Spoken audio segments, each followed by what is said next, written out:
አሁን ወዳለሁበት እውነት ያመጣኝ አንድ የእግዚአብሔር ቃልና አንድ ጥቅስ ነው ያነበብኩት። ያ ጥቅስ ሐዋርያት ሥራ 4:12 ላይ መዳን በሌላ በማንም የለም እንድንበት ዘንድ ከሰማይ በታች የተሰጠ ስም ሌላ የለም ይላል። በአንድ ጥቅስ ለጠነጠጠችው የድሮ ድምፃዊት ዘርፌ የከበደ ዲያቆን ሄኖክ ኃይሌ መልስ ሰጥቷታል።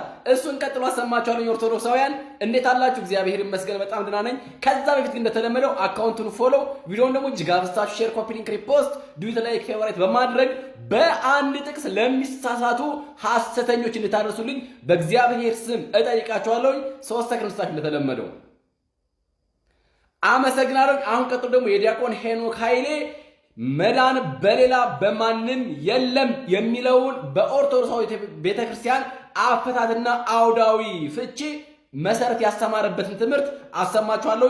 እስከ መጨረሻው እንድትከታተሉት በእግዚአብሔር ስም ጋበዝኳችሁ። ወደ ቪዲዮ።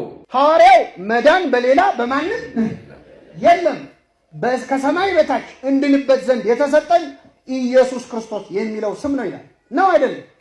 ነው። መዳን በሌላ በማንም የለም። ይኸው መጽሐፍ ቅዱስ ግን የእግዚአብሔር መልአክ በሚፈሩ ሰዎች ዙሪያ ይሰፍራል። ምን ይላቸዋል? ያድናቸዋል። ጥቅሱን እናውጣው ወይስ እናስታርቀው? እየሰማችሁ የቱ ይሻላል?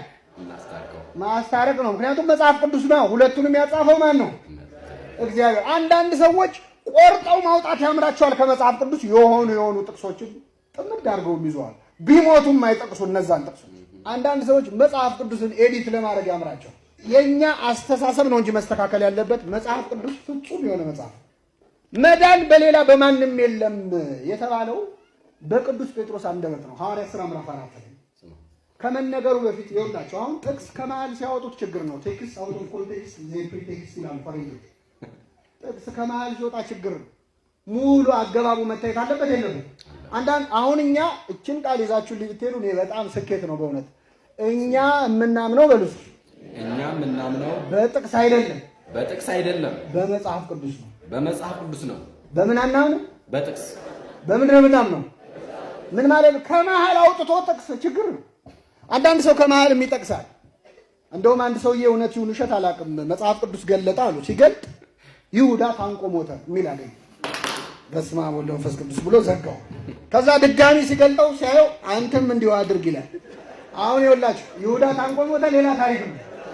አንተም እንዲሁ አድርግ፣ ደጉ ሳምራዊ የታመመውን ሰውዬ አከመው አሳመመው፣ አንተም እንዲሁ አድርግ ነው። አሁን በጥቅስ ከሆነ የሰውዬ ሊታነቅ ነው ልባ።